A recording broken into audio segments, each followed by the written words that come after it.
Alrighty, welcome back to another thrilling installment of Wuxia Wednesdays. I am your intrepid martial brother, narrator Fragath, and today we're reading some more of Legends of the Condor Heroes, Book 1, A Hero Born by Jin Yong. Previously on, it was actually a relatively quiet episode. There's a bunch of setup for later plot points that we got. So Guo Jing is on his way through China to get to this meeting place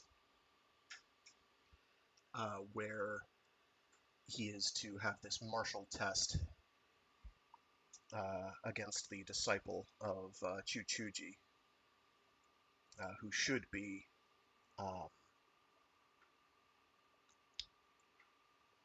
what's his name? Not Sky Fury Guo. The other one, Ironheart Yang's son.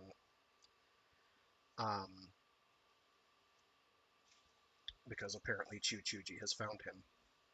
And he and Guo Jing are supposed to duke it out to see who between Chu Chuji and the Seven Freaks of the South, heroes of the South, has better prowess in training people, I guess. I don't know. Chu Chuji is highly impulsive, and as we've gathered, the rest of the Taoist sect, the Quanzhen sect of the Taoist temple, are kind of like, he just is very hot-headed, and he just goes out and does stuff, and we really wish he wouldn't. it's frankly embarrassing. So on his way there, the Seven Freaks of the South, they're six, had to break off to chase some guys. I forget who, and I forget why. I can't remember if we learn more about that later. At any rate, they have to separate out. Come on.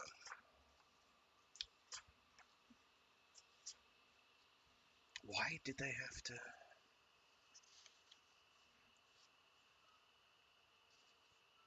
Because they hear a rumor... Oh, right.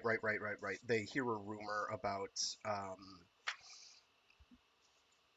think it's the Jin Empire is planning to make a move against the Song. And they're like, oh, well, we're Song patriots, so we've got to check out and see what's going on there. I believe that's what it is. So Guo Jing has to go off alone. He manages to avoid horse thieves, who are women in disguise, who are following so-and-so of White Camel Mount, who will be important later. He's going to be a recurring character. He's going to come back again. We also got introduced to a street urchin who is Guo Jing has befriended, named Lotus Hwang, and she is. I'm sorry, they. They are they're fast friends. They're friends immediately, and this street urchin takes advantage of Guo Jing's hospitality and is like, "Oh hey, why don't you buy me food? I have a discerning palate," and proceeds to have Guo Jing spend a lot of money, which he doesn't know the value of, so he doesn't know that he's blowing tons of money. Also gets his horse. I can't remember if they give it back or not. But in any case, Guo Jing winds up moving along and encountering this old man and his daughter, who are basically setting up a little martial competition. Basically, if you can beat the woman in martial arts, you have her as a wife. And then this wealthy, well-to-do individual shows up. This young, wealthy, well-to-do individual shows up, beats her, steals her shoe, and is like, "No, I'm not gonna marry you. I don't have to marry you. I'm a prince," and which is just really frigging bad behavior, extremely dishonorable. And so Guo Jing is like, excuse me. If you participate, you have to take her as a wife. You've got to do it. It's a thing you need to do. And the dude's like, no, I'm a prince. I do what I want. And Guo Jing is like, no, you do this thing. You don't be a jerk like that and get away with it. And they fight, and they're basically fighting each other to a standstill until interruptions show up. We have a couple side characters here who are moderately important later. Um, One fairly soon, in the form of Graybeard Liang, Tiger Peng, and some monk. Rinpoche, so and so, I think. I realize I'm not good with these names. Supreme Wisdom Lobsang Choden Rinpoche, who is an eminent lama of Kokonor. The one we want to keep an eye on is the Ginseng Codger, or I believe that's silver-haired yet. What's his name? Graybeard Liang. He is going to be important shortly. That's going to set up a couple plot points, actually. A lot of this book is set up, and even when it's not setting stuff up, it's like it's wild coming back and rereading this after I've been through the series because it's wild how much stuff is going to be important later, and I'm really thrilled. And of course, now my chat scraper is going to decide not to work for some reason. Okay, cool. Uh, Give me a sec.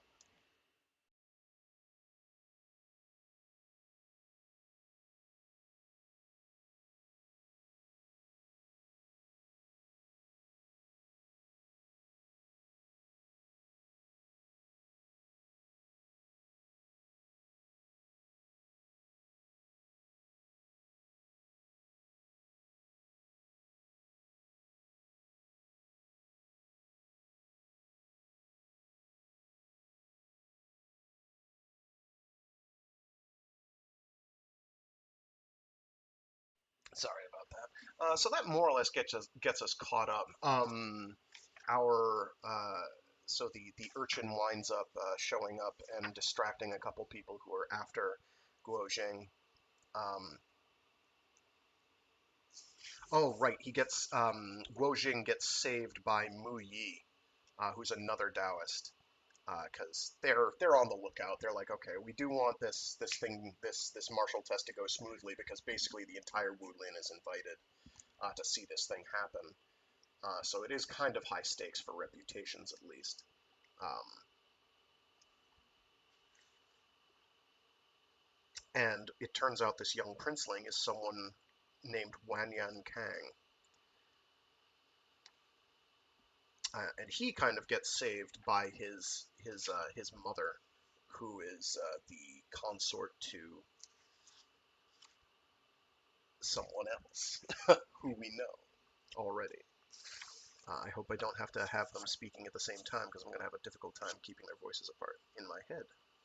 Anyway, that gets us caught up more or less. Let's get cracking with Chapter 8 of A Hero Born.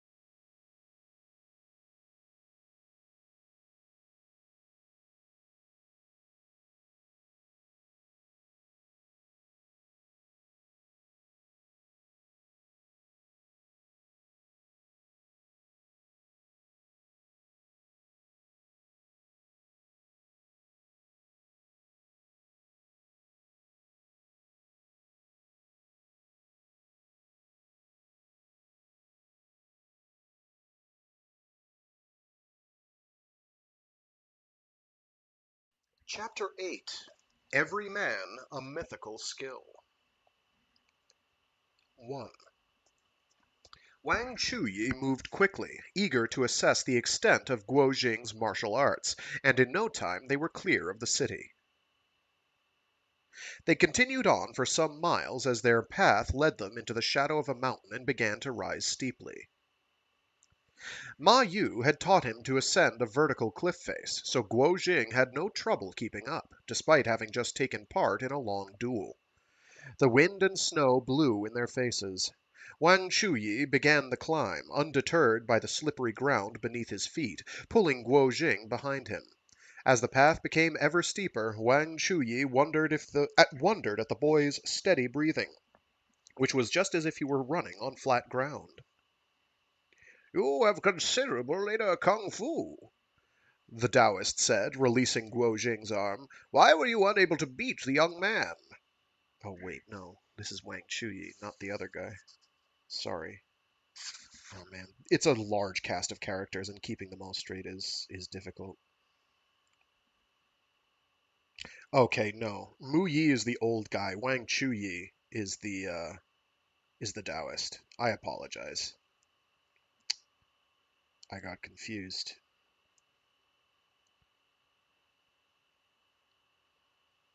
Anyway, we're back on track. I'm pretty sure Wang Chuyi is the young Taoist, right? One sec, I have to consult the character list. I'm so sorry. This is embarrassing. Did I pass it? Yeah, I passed it.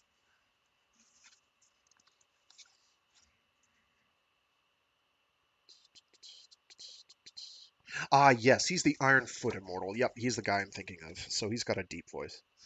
Wang Chuyi wondered at the boy's steady breathing, which was just as if he were running on flat ground. You have considerable inner kung fu, the Taoist said, releasing Guo Jing's arm. Why were you unable to beat the young man? Guo Jing did not know how to answer and just smiled. Who is your Shifu?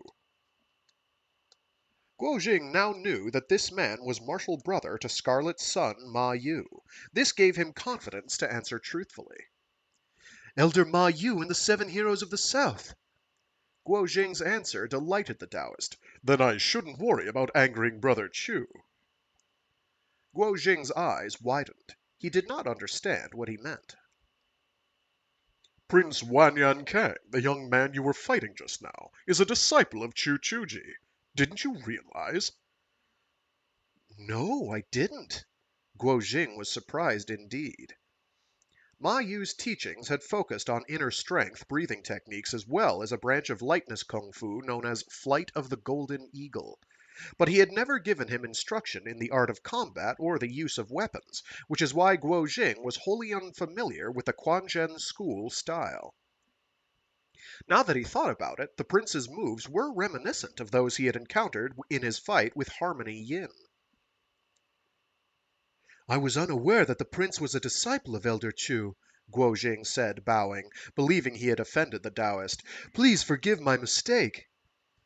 Wang Chuyi responded with a hearty burst of laughter. You are a courteous and humble young man, just to my liking. Why would I be angry? The Quanzhen sect is most clear about this. Disciples are punished when they are in the wrong. This young man is arrogant and unworthy of our school, and I will instruct Brother Chu to deal with him. But he must be forgiven if he agrees to marry the maiden. Wang Chuyi shook his head. Guo Jing had a good heart which forgave readily, making him only more agreeable to the Taoist. But Brother Chu had always been an enemy of injustice, especially any committed by the Jin, Wang thought. Why did he agree to take on a Jin prince as his disciple? The young man shows a deep understanding of our kung fu, which means Brother Chu has devoted considerable energy to teaching him. And yet there is also a hint of unorthodox and pernicious technique in his fighting. He could not understand it. Brother Chu told me to meet him in the Jin capital, Wang said to Guo Jing. He should arrive in the next few days, and we will have our explanation then. I heard that he has taken on a young student by the name of Yang, whom you are to fight in Jiaxing. I don't know how sophisticated his skills are, but don't worry, I will be there to help. Guo Jing had been told by the freaks to make his way to Jiaxing before noon on the 24th day of the 3rd lunar month, but they had not told him why. Please, master, why am I to fight this Yang? If your teachers did not explain the reason to you, it would be improper for me to say. Chu-Chuji had given him only the barest details, but from what he had heard, he could not help feeling admiration for the freaks. Like his brother, for the freaks, sorry, that's a capital F, thank you. Like his martial brother Ma Yu, he too hoped Guo Jing would prevail. Yet Brother Chu was his senior, and he could hardly tell him to concede the fight. Now that he could see what a good young man Guo Jing was, he decided he must find a way to help him without damaging his brother Chu's reputation. Exactly how he would do this, he would have to see once they arrived in Jiaxing. Let's go back and visit Mu Yi, Wang said. His daughter is a fiery character. Don't upset her. These words startled Guo Jing.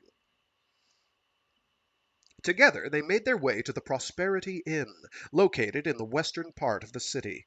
A dozen or so servants dressed in finest brocade were waiting by the entrance. They made their way closer, and one of them spoke. "The prince invites Master Wang and Guo Esquire to join him at his residence for a banquet." One of the men handed them a red card with the characters, "A humble invitation from your disciple, Wanyan Kang." Well, well, Wang Chuyi said, shaking his head. We will be along soon. "Please accept these cakes and fruits as a present from the prince," the head servant declared. "If the master would instruct me where they are to be placed, I will organize it." The servants presented Wang with 12 large boxes filled with all kinds of colorful fresh fruits and delicate pastries. "Brother Lotus is fond of cakes," Guo Jing said to himself. "I will save some for him." Wang Chuyi had intended to refuse the present, but seeing Guo's pleasure at receiving it, he told the servants to leave them at the inn. Young people are always a little gluttonous, he thought, smiling. They went to knock on Mu Yi's door. He was laid out on the bed, his cheeks pale. His daughter was perched on the bed beside him, tears moistening her eyes. Both father and daughter were surprised to see Wang Chuyi and Guo Jing at the door. The girl rose to her feet, and Mu Yi struggled to sit up. Wang Chuyi examined the old man's wounds. The scratches on his swollen hands had cut to the bone. They looked as if they had been made by a weapon, not the prince's fingers, as was the case. His daughter had applied a balsam to soothe her father's pain, but fearing infection, had yet to bandage them. Who had taught Wanyan Kang such a cruel and brutal technique? Wang thought to himself. It would have taken time to develop such power. How could Brother Chu not have noticed? And if he knew, why didn't he stop it? May I ask the young lady's name? Wang said, turning to Mu Yi's daughter.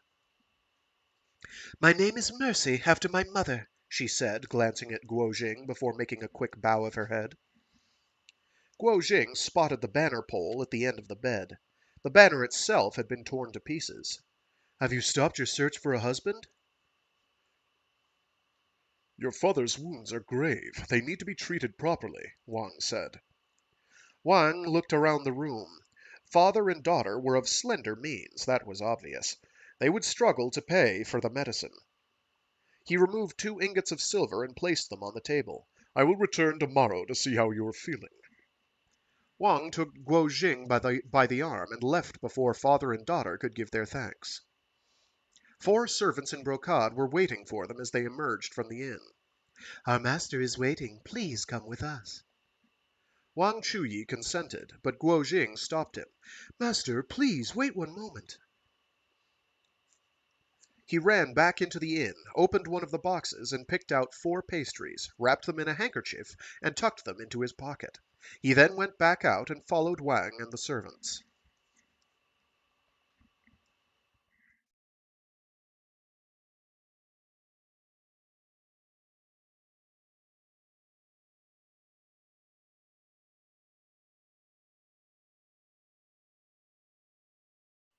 II. Flags fluttered high above the imposing entrance.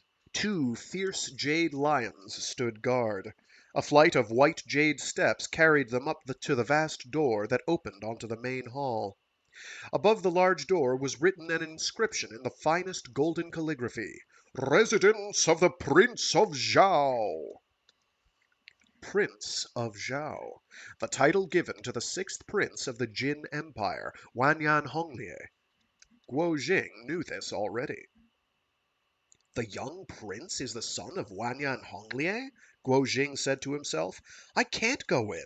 What if his father sees me? He hesitated. Just then the drums started beating and horns echoed around them.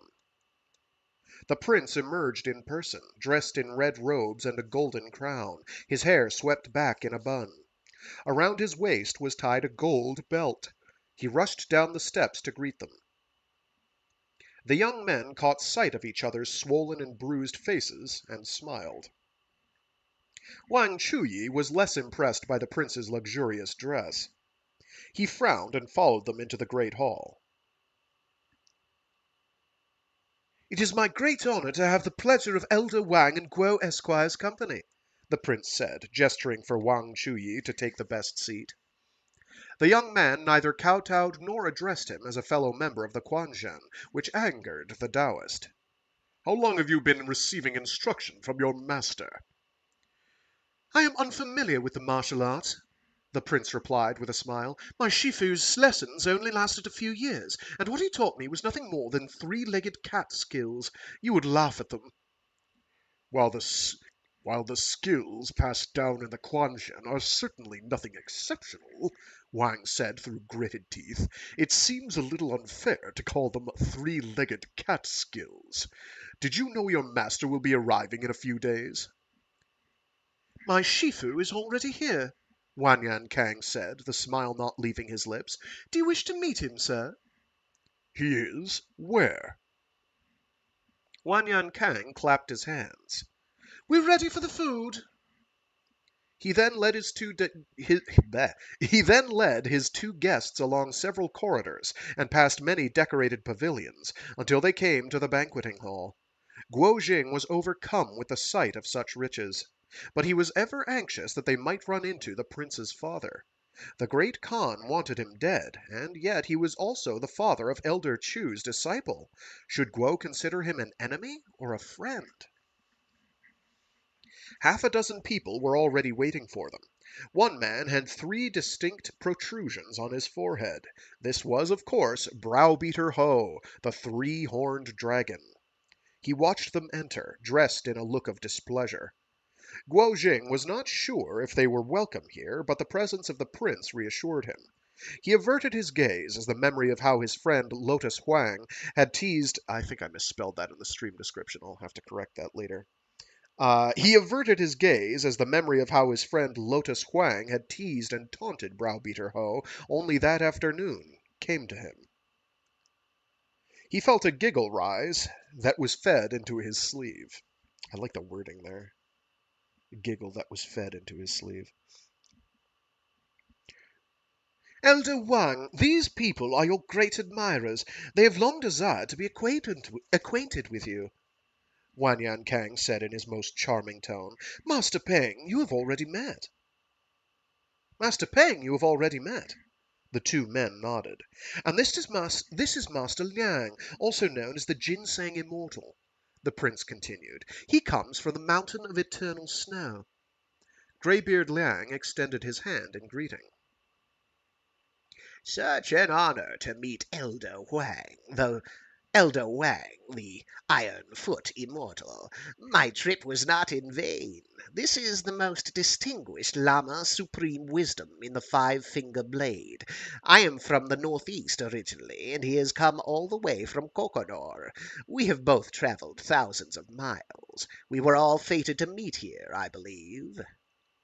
He had a way with words, this old Liang. Wang Chuyi cupped his hands and nodded to the Lama. Just then a loud noise came echoing from out in the corridor. You mean to say the 7 freaks of the South are so big-headed because they think they have the support of the Quanzhen? Wang Chuyi turned and saw a shiny-headed bald man with bulging eyes enter. Hector Shah, the Dragon King? Yes, the man growled. Who speaks my name? How could I have offended him? Wang thought. We've never even met. I've heard so many speak in admiration of you. It is my honor, he said in a soothing tone. Hector Shaw's martial skills far surpassed those of his brother-in-arms, Browbeater Ho, but he was ill-tempered and was always shouting at his disciples, the 4 demons of the Yellow River, which meant none of them had managed to learn anything but the most rudimentary skills. They had been out of favor with the 6th Prince since that debacle of a fight between the 4 demons and Guo Jing out on the Mongolian steppe, and Hector Shaw had been ruthless in his punishment of the 4 young men. He had also ordered Browbeater Ho to capture Guo Jing as revenge, but humiliation had once again followed, not only in Guo Jing's escape the day before, but now at the hands of a rather slim and feminine-looking young beggar. Hector Shaw had now lost patience, and he saw no reason to hide his anger from the 2 guests. Guo Jing stumbled back, and Wang Chuyi stepped in front of the young man to shield him. You would dare to protect the little vandal? Hector Shaw cried, striking out at Wang. Wang defended the attack, but at that moment someone grabbed at their wrists and separated them. Both Shaw and Wang had engaged their internal energy against each other, so it was a most remarkable feat to pull them apart. The man was dressed in white and wore a thin fur coat tied with a wide belt. He must have been in his mid-30s. He was handsome and moved with poise, descended from a noble family, perhaps. May I present Master of White Camel Mount in the Kunlun Range, gallant Ouyang. Wanyan Kang exclaimed. Master Ouyang has never been to the Central Plains before, so I believe none of you will have met. The young man's appearance surprised not only Wang Chuyi and Guo Jing, but also Tiger Peng and Greybeard Liang. His skill was apparent to all, but apart from Guo Jing days before, they had never heard of White Camel Mount. He must have come from the western borderlands of the Chinese Empire. Brothers, I should have arrived days ago, but I encountered a small problem along the way. My apologies. He must know the women dressed in white that had tried to steal his horse, Guo Jing realized. I wonder if my Shifus have met him already. Are they injured? Wang Chuyi realized that he might not be able to defeat this man in a fight. What about your Shifu? He asked, turning to the prince. Why don't you ask for him? Yes, good idea, the prince replied, and turning to his servants, ask my Shifu to come and greet my guests.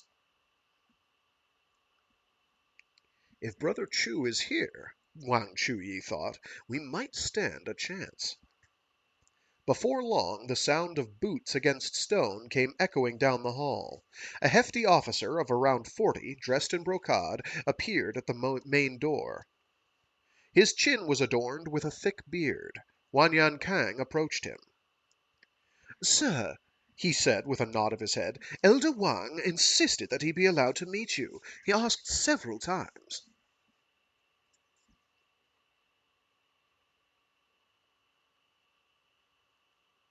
Oh, jeez. Of course they have me talking, but I don't actually know who the guy is.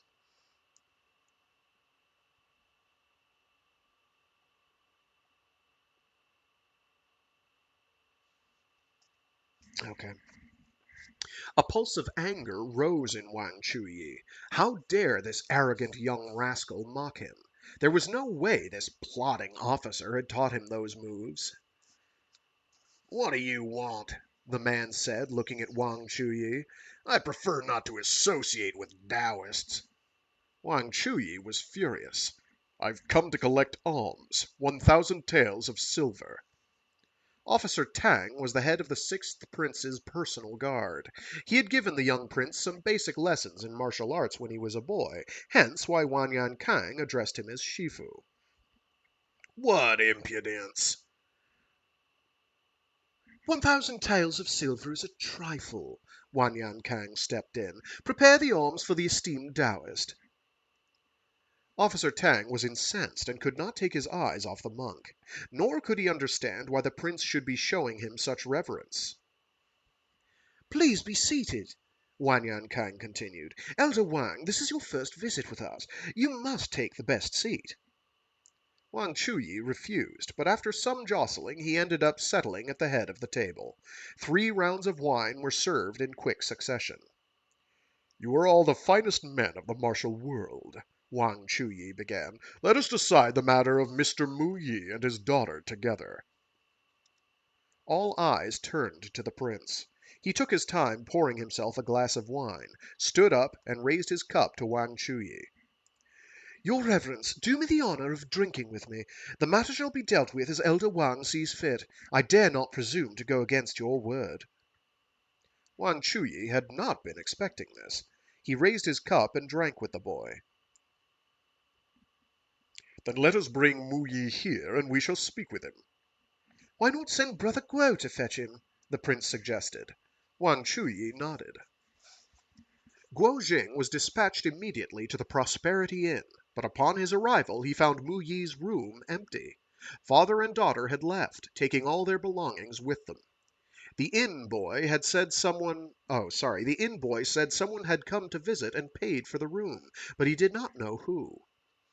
Guo Jing hurried back to the Prince of Zhao's residence. My sincerest thanks, brother, the prince said on Guo Jing's return. Where is Mr. Mu? Guo Jing told them he had gone. This is my fault, the prince said. Gather 5 men and look for them, he ordered one of his servants. You must find Mr. Mu. The servant ran out the door, but Wang Chuyi's head was swirling with suspicions. 2 servants would be enough. Why send so many? And why insist Guo Jing go himself in the first place? The truth will always out, he said. He said out loud, a cold smile on his face. Exactly. Who can say what Mr. Mu is up to? A most odd fellow. Elder Wang, to which temple do you belong? Officer Tang asked coldly. What are you doing here demanding money? And may one ask to which country you belong, officer? What are you doing here holding rank in the Jin army? Wang Chuyi could see the man was Chinese. The thought that he had assumed a position in the Jin court to abuse his fellow countrymen disgusted the monk. But Officer Tang hated nothing more than being reminded of his ethnicity, since it barred him from advancing further within the Jin ranks, despite his skill and loyalty to the regime. He had served the Prince of Zhao for 2 decades, and yet he was there for nothing more than show.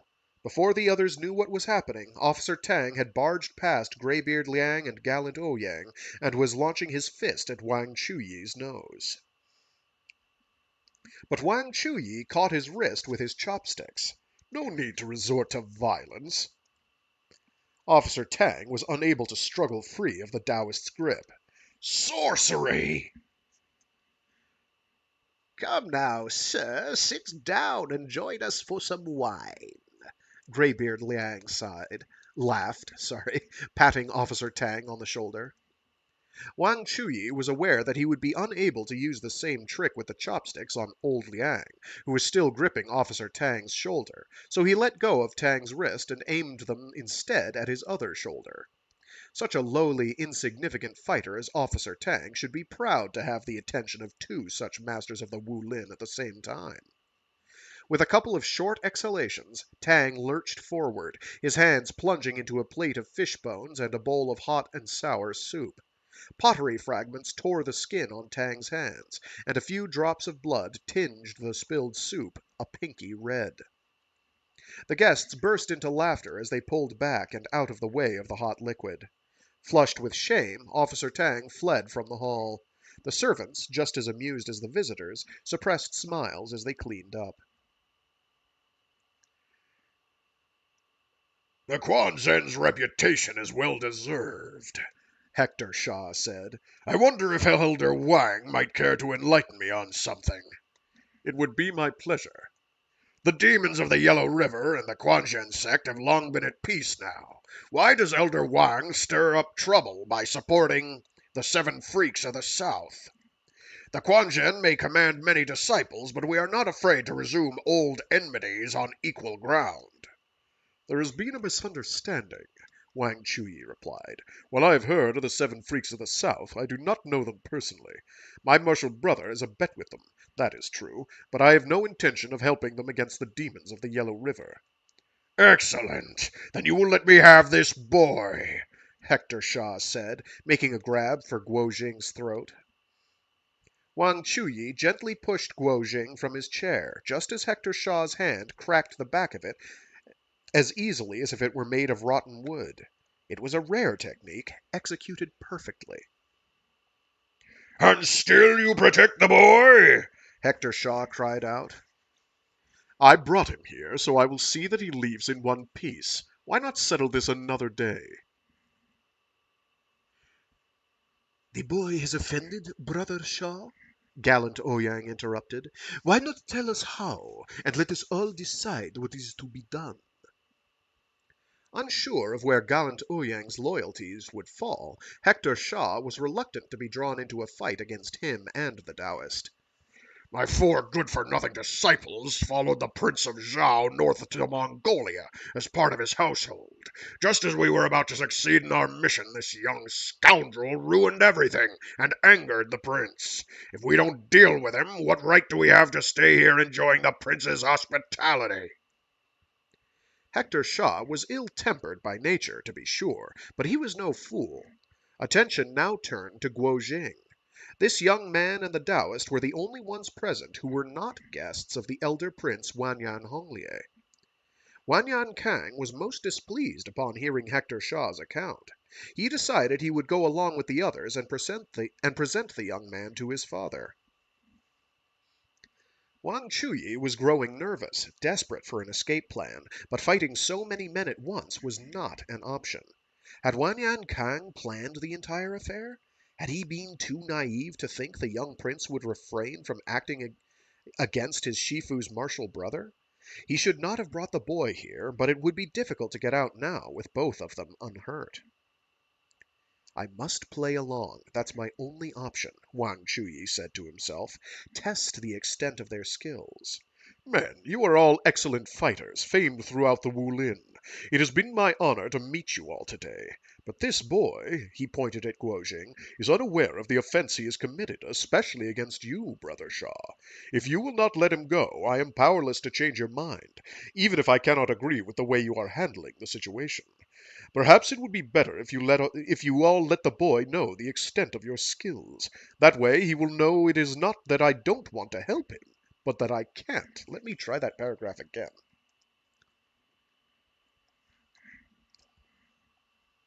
I'm going to try this paragraph again. I am sorry.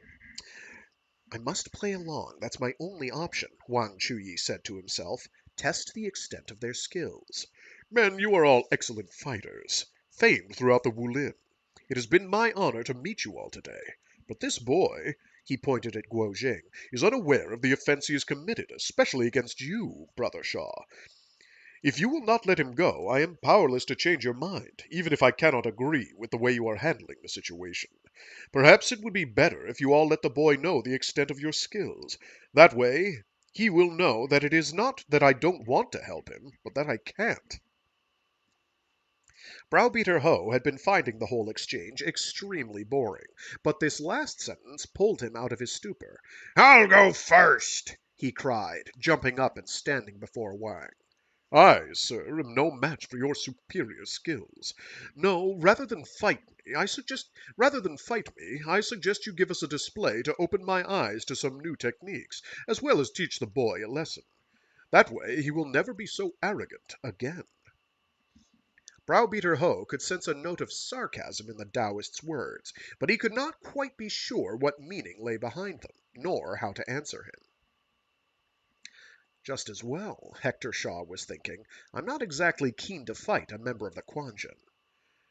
Brother, he said, turning to Browbeater Ho, why don't you show Elder Wang you're buried under an avalanche? Snow was still falling outside. Browbeater Ho rushed to the entrance and swept his arms up around his head, bringing the snow in until he had gathered a pile 4 feet high, kicking it into shape. He then retreated 3 steps and vaulted head first into the middle, where it reached up to his chest. Guo Jing looked on in puzzlement. He had never seen anything like it. Why should he choose to be upside down, motionless, in a mound of icy snowflakes? Hector Shaw turned to the others. Please, everyone, bury him deeper. The others found the whole thing most amusing, if not a little strange, but together they kicked more snow into the pile. What they had not realized was that, being from the Yellow River, Hector Shaw and Browbeater Ho were well versed in water kung fu, and could hold their breath in water, snow, and even soil for as long as a whole afternoon. This was just an everyday exercise for the two men. The other men raised their cups and toasted the display. It was not until some time later that Browbeater Ho at last flipped out and back onto his feet in a display of jumping carp. Guo Jing clapped the loudest. Browbeater Ho resumed his place at the table and shot him a fierce look. "Third uncle, you still have snow on your forehead," Guo Jing said, unable to stop himself. My name is the Three-Horned Dragon, not Third Uncle, thank you. Do you think I don't know I have snow on my head? But now that you've mentioned it, I'm not going to brush it away. The heat from the fire was melting the flakes so that they now ran in 3 rivulets down his face, but he was playing the stubborn wife who will not heed her husband's advice. My brother Marshal Brother's technique is a little clumsy, but quite amusing, Hector Shaw said, stretching his meaty fingers into a bowl of melon seeds, before flicking the empty shells into the pile of snow. The others were surprised to see the seeds were forming the shape of the Chinese character for yellow. No wonder the Dragon King and his 4 demons control the Yellow River. Their skills are considerable indeed, Wang Chuyi said to himself. Turning back to the snow, he saw another character emerge, this time River. Next came 9, the 9 bends of the Yellow River. Such accuracy, Brother Shaw. This time it was Tiger Peng, the outlaw, who spoke. Now it's my turn to show Elder Wang what I can do. At that he jumped up and landed near the pile of snow, proceeding to catch the seeds Hector Shaw was flicking to form his last character. Tiger Peng missed not one, despite the fact that they were small and traveling at speed. The gathering erupted in applause, and Tiger Peng returned to his seat with a smile spread across his face. Hector Shaw stubbornly finished his phrase. His friend had stolen his thunder somewhat, but he did not seem to mind too much. He turned to gallant Ouyang and said, And what about Master Ouyang? What do you have to teach us rough and ignorant men of the East? Gallant Ouyang sensed the displeasure in Hector Shaw's voice. The Dragon King was a man to hold a grudge. He would have to do something to impress him. At that moment the servants entered, bringing 4 types of sweets, and replaced the used chopsticks with clean ones. Gallant Ouyang snatched up the dirty chopsticks, and with a flick of his wrist 10 pairs flew through the air and landed in the snow, poking out like incense sticks in a temple censer. 4 plum blossoms appeared beside Hector Shaw's melon seed writing. Guo Jing, Wanyan Kang, and the others were puzzled by the display, but clapped in delight. Only Wang Chuyi and Hector Shaw understood the significance of such skill. Wang Chuyi began to turn his thoughts to why the men were gathered in Yanjing. Master Ouyang, Lama Supreme Wisdom, and the Ginseng Codger had traveled great distances. There must be something suspicious afoot. Old Liang laughed and nodded to the men, before walking into the center of the banqueting hall. There he leaped up and landed so lightly on top of the chopsticks that they did not sink any further into the snow. There he performed a series of Yanqing sparrow boxing moves, such as Embracing the Moon, Gentleman's Cape, Shoot the Arrow, and Remove the Boot, his feet dancing across the still vertical chopsticks. He finished with a Jump the Tiger and a Retreat to Advance, before skipping back to his seat. The hall echoed with cheers. Guo Jing's were the loudest. The banquet was over by now, and the servants brought up golden bowls of warm water for the guests to wash their hands.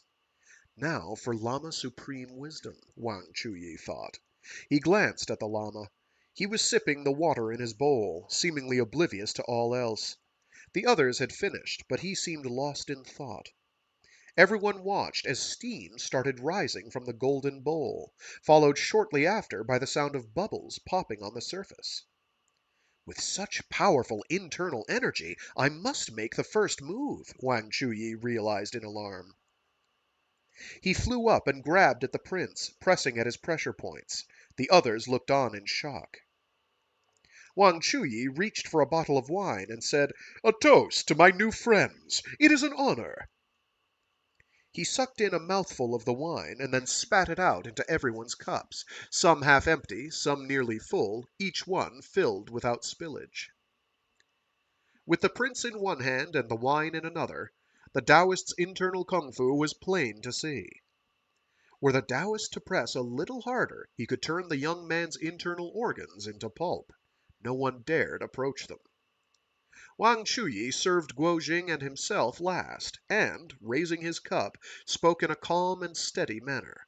I bear no one present any ill will, and neither do I call the young Guo Jing my particular friend. But he is a good boy, compassionate and well-intentioned, not to mention brave when required. Well, all I ask you men present is that you let him go, for my sake. No one spoke. Wang Chuyi continued. If everyone agrees, I will release the prince in exchange for the boy. A good deal, I think. A commoner for a royal. As it pleases, Elder Wang. Let's call it a deal. Old Liang, Jesus. Old Liang laughed. Wang Chuyi released Wanyan Kang, confident that none among them would wish to show themselves so dishonorable in front of the others, despite what people said about their predilections for cruelty. We bid you men farewell, and may we meet again soon. Wang Chuyi grabbed Guo Jing's hand, bowed, and made hastily for the exit. Just as Wang had thought, the men made no move to stop them, despite being frustrated that the fish was escaping their net. "Elder Wang is most welcome," Wanyan Kang called after them. Having recovered from the force of the Taoist's grip, "come again whenever you please, so that I might learn from you." Our problem is as yet unresolved, Wang snorted. We shall be sure to see it another day. Elder Wang is indeed skilled. Elder Wang is skilled indeed, Lama Supreme Wisdom said just as they reached the door, and he bowed, his hands held in prayer. Then he charged. Wang Chuyi defended himself with both palms and all his inner strength. But the Lama grabbed instead at Wang's wrist, exchanging internal qi for external kung fu. Wang blocked with a twist, meeting force with force. The color drained from the Lama's cheeks as they pulled apart. Most impressive, he breathed. The Lama is known for his righteousness throughout the Wulin, and yet he does not keep a promise. This made the Lama spit with anger. I was trying to stop you from leaving, not the boy. It was his pride that was wounded, but just as he finished speaking he started coughing blood. Wang Chuyi knew they had to leave that very moment, so taking hold of Guo Jing's hand, he quickly ran out. The others stood and watched, not daring to stop them.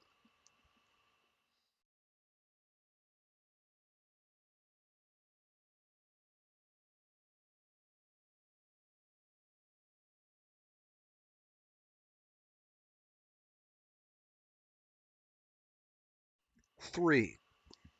It was some time before Wang Chuyi dared turn and look behind them. Carry me back to the inn, he breathed, once he was sure no one was following them.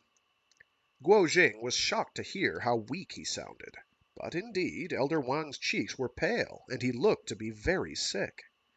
Nothing like the vigorous man of a few hours before. "Elder Wang, are you hurt?" Wang Chuyi nodded and lost balance. Guo Jing stooped to prop him up, and then took the Taoist onto his back and began to hurry back in the direction of the inn. Just as they reached the door, Wang Chuyi whispered to him, Not here. Find somewhere more remote. Guo Jing paused and then realized Wang was afraid the men would come looking for them. His skills were not enough to make up for his Shifu's injuries. Guo Jing began to run down the quieter alleys in search of another place to spend the night. The farther he went, the fewer people he encountered. Wang's breathing was getting fainter all the time. At last he found somewhere suitable. It was small and dirty, but he entered, procured a room, and placed Wang down on the bed. Water. A tub of clean water. The Taoist sighed. Quick. Anything else? Wang waved the boy away. Guo Jing hurried out of the room and gave some silver to the inn boy to fetch some water. Guo Jing had come to realize the importance of these little tokens for getting what one wanted. Before long, a few boys arrived with a large tub and placed it in the courtyard. Then they came with buckets of water and filled it to the brim. You are a good child, Wang said. Now put me in the tub, and don't let anyone near. Guo Jing did as he was told, even though he wasn't sure why. When Wang was submerged up to the neck, Guo Jing instructed the inn boy that no one was to disturb them. Wang Chuyi sat in the water, his eyes closed, his breath a rapid panting. Guo Jing watched in amazement as the water turned black and color returned to the Taoist's cheeks. Then Wang emerged. Help me out, Wang said to the young man. Change the water. Guo Jing called the inn boy back for fresh water and helped Wang Chuyi back into the tub. Wang was forcing poison from his body with just the power of his internal energy. They repeated the process 3 times before the water stayed clear.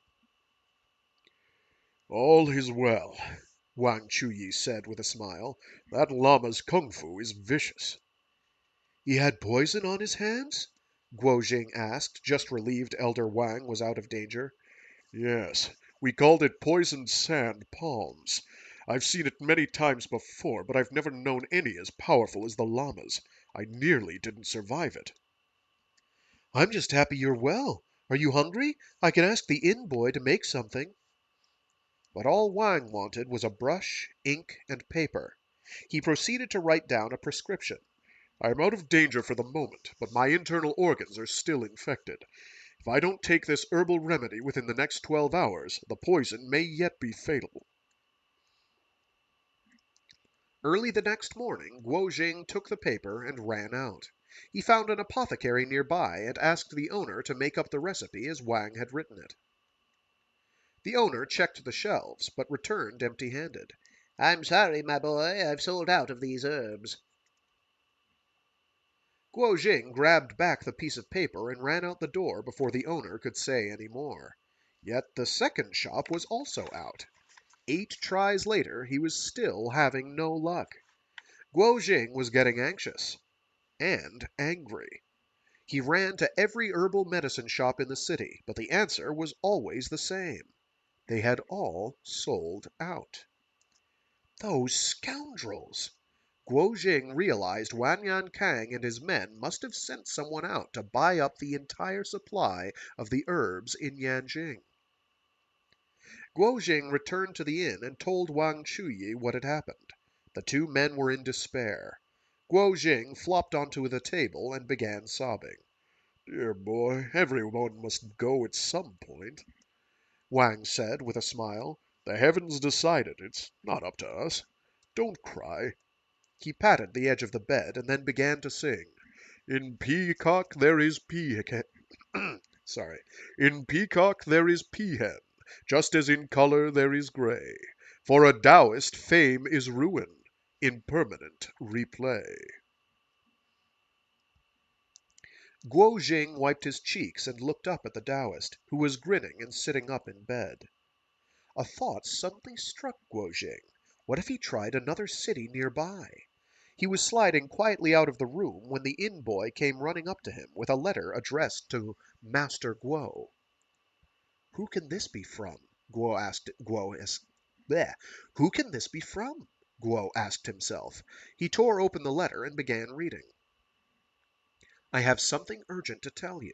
I will be waiting for you by the lake 10 li west of the city. Beneath the characters was the picture of a smiling face. Lotus! It was an exact likeness. How does he know I'm staying here? Guo Jing turned to the inn boy. Who came with this letter? A beggar, the inn boy replied simply. Guo Jing hurried back into the room. Wang Chuyi was stretching. Elder Wang, I'm going to try to find the herbs in a nearby city. I'm sure they already thought of that. Don't trouble yourself, boy. But Guo Jing was not going to give up yet. Brother Hwang would know what to do. Brother Hwang would know what to do. A good friend of mine wants to meet me. I will be back as soon as I've spoken to him. Guo Jing passed the piece of paper to Wang. How do you know him?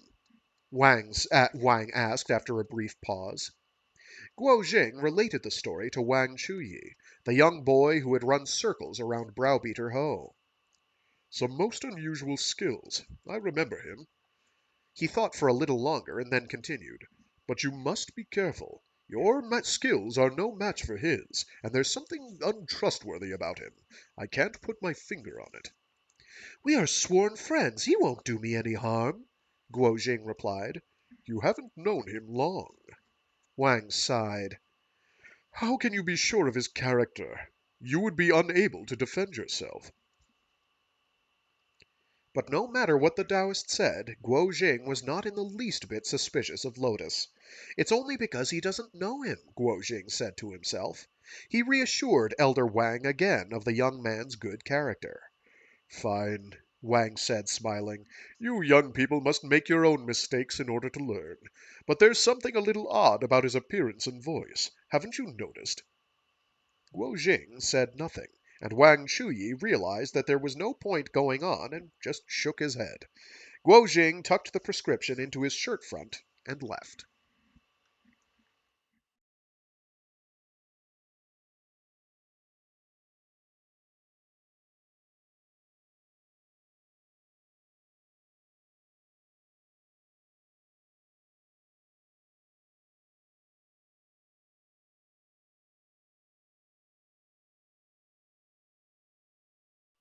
Once out of the western city gates, Guo Jing began running. The snowflakes were falling in even larger formations as they swirled around his head and landed on his cheeks. The landscape was a vast, empty expanse of white. He kept going 10 li due west until, up ahead, he could make out the glimmer of water. The lake had not yet frozen over, and the banks were dressed in plum blossoms, the petals creating the illusion of snow settling on the water's surface. Guo Jing could not see anyone.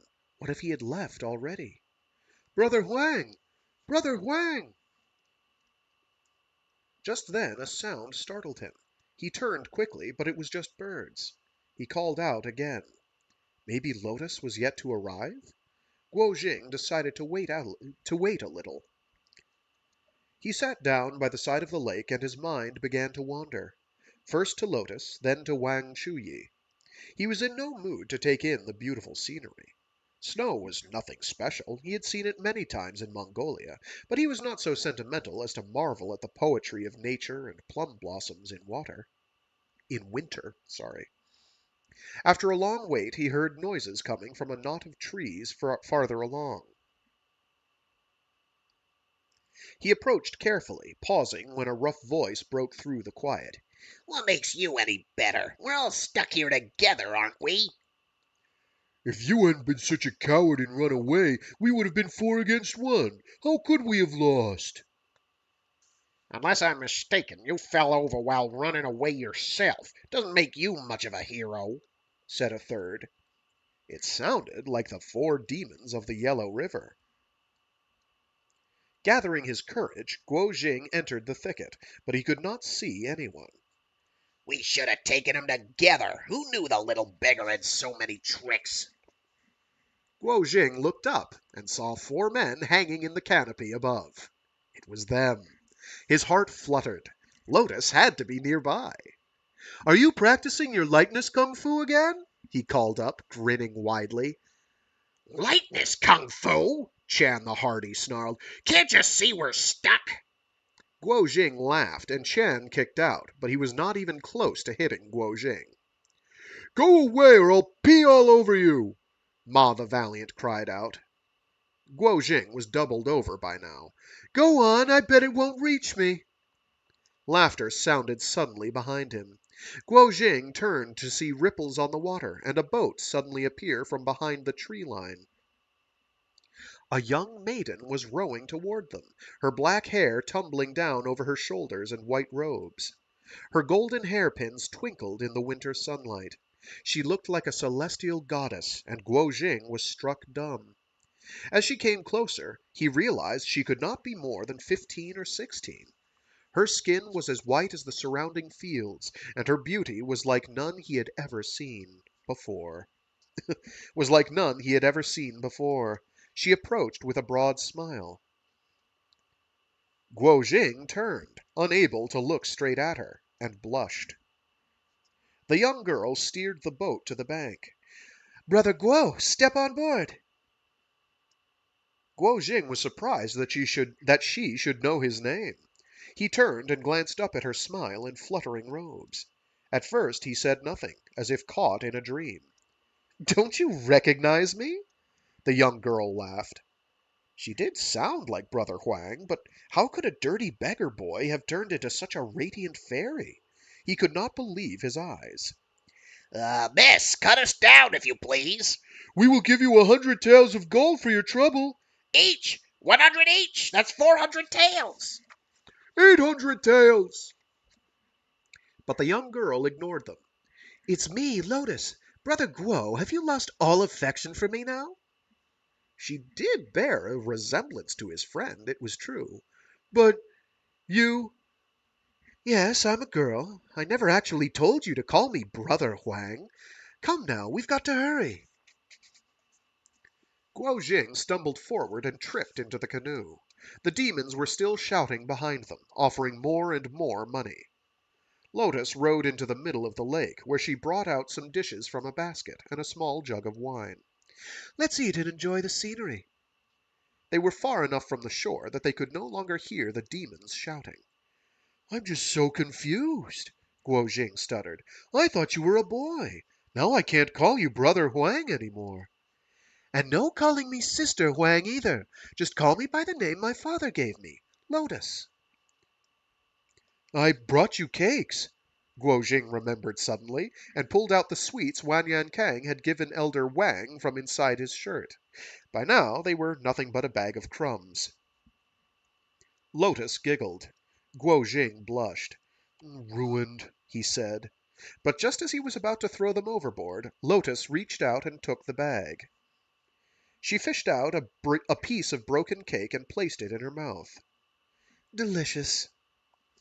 He looked at her. Her eyes were red and had begun to moisten. Why was she crying? "My mother died when I was very young. No one has ever cared enough to notice what I like and dislike before, until I met you." A few tears started running down her cheeks. She took out a handkerchief, but instead of using it to dry her eyes, she wrapped the remaining cakes in it and placed them inside her robe. She looked up at him, this time with a smile. "I'm saving them for later." Guo Jing was not experienced when it came to romance, but he could sense there was a special meaning behind her actions. You said you had something urgent to tell me in your letter. "This is what I wanted to tell you, that I am not Brother Hwang, but Lotus. Doesn't this count as urgent?" She smiled.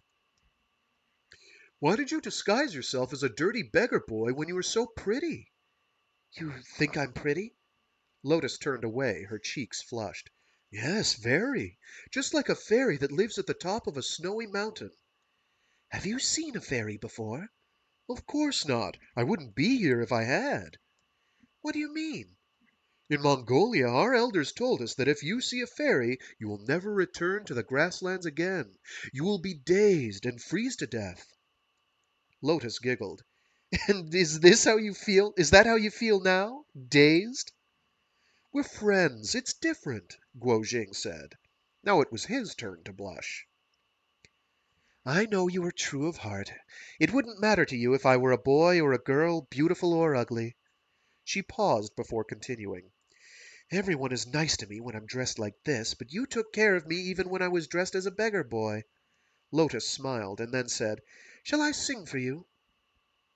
Could you sing for me tomorrow? We need to find medicine for Elder Wang first.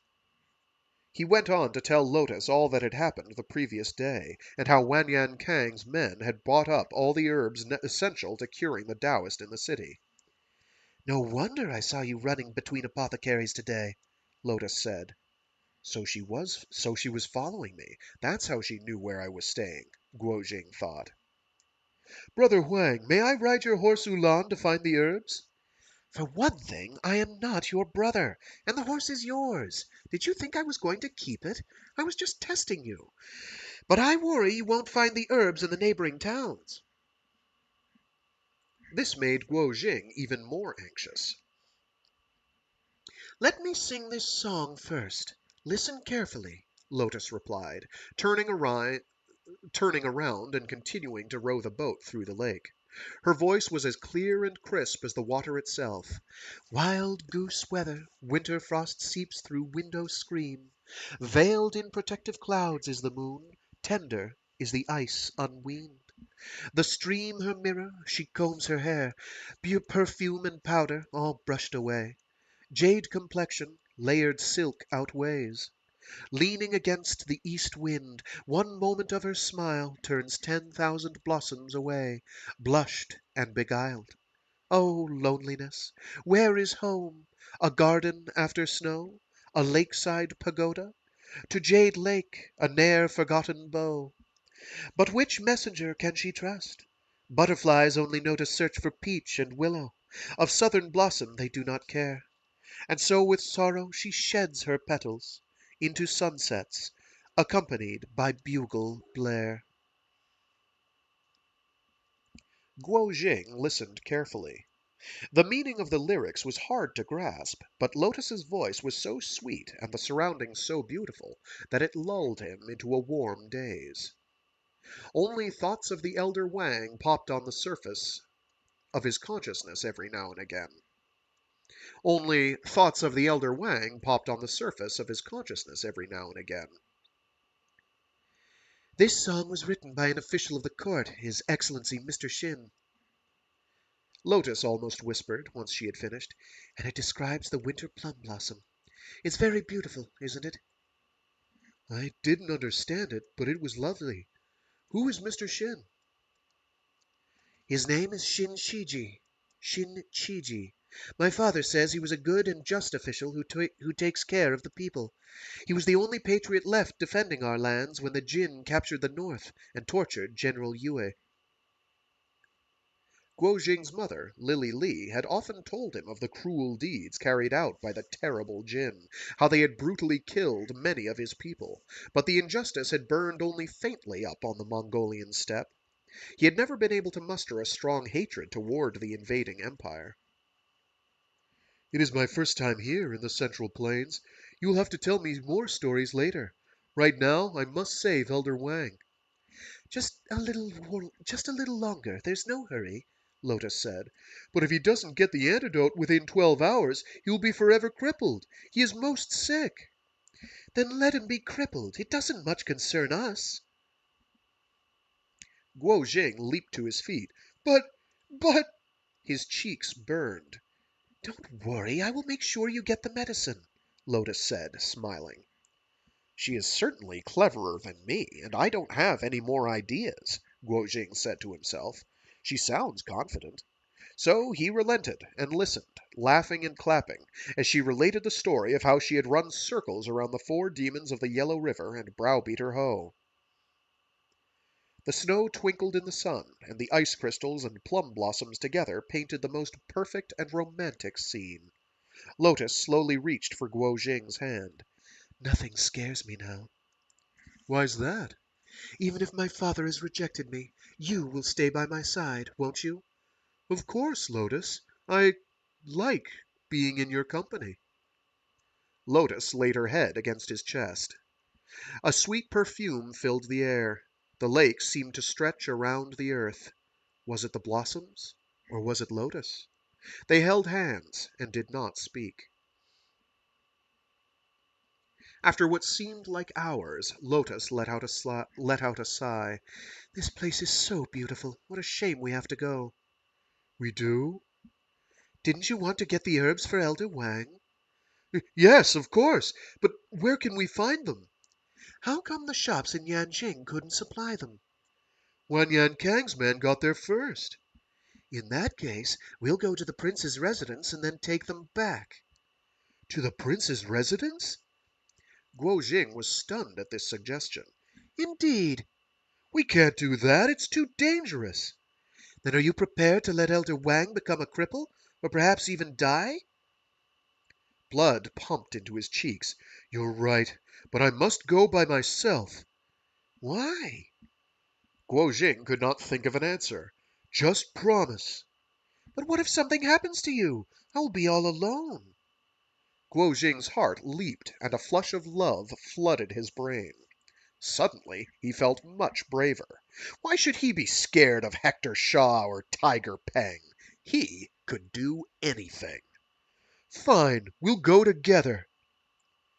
They rowed the boat to the edge of the lake and started back toward the city gates.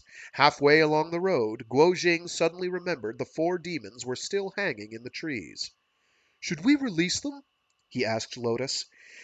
They call themselves the Iron Heroes, Lotus said with a smile. A little bit of wind and snow won't hurt them, though I suppose they might starve to death. But the four demons of the Plum Blossom Forest sounds much better than the four demons of the Yellow River, don't you think?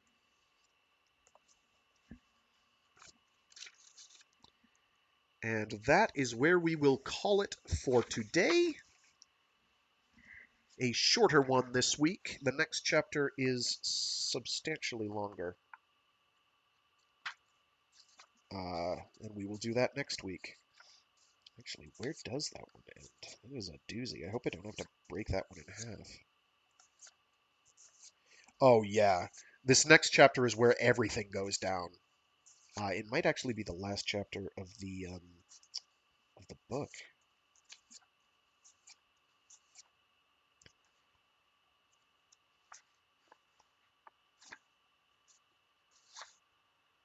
Yeah, it'll be fine. We do have our appendix notes, though. Where are we? Up to, we have just one entry. We have His Excellency Mr. Shin. Shin Chiji led his first military campaign against the Jurchen at the age of 22, and he later went on to capture notorious traitor Zhang Anguo. In addition to his military exploits, Shin Chiji was known as one of the period's best poets. Great Chinese statesmen were often cultivated in other arts such as literature, music, and calligraphy, as befitted their status as intellectuals. This song is called Plum Blossom, written to the tune of Auspicious Immortal Crane. This type of poetry was written to specific rules of prosody, and was always arranged as a tune. The music itself has long since been lost.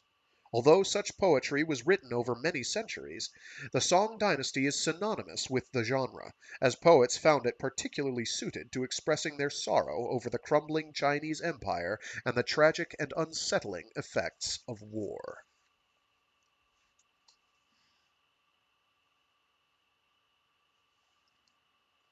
How long is the appendix stuff that I'm going to have to read next week? Because I might wind up doing...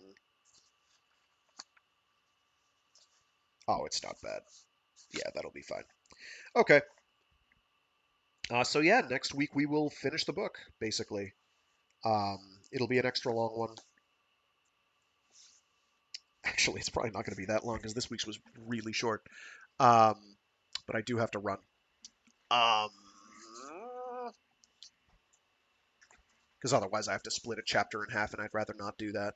But yeah, this is the climactic final chapter coming up next week. A lot goes down, and there is going to be a lot of setup for some stuff that's going to happen throughout the book series. This one actually went pretty quickly. This was rather enjoyable. Um, have I really been reading it for 9 weeks? I find that kind of hard to credit. Anyway, what I'll probably do after next week is I will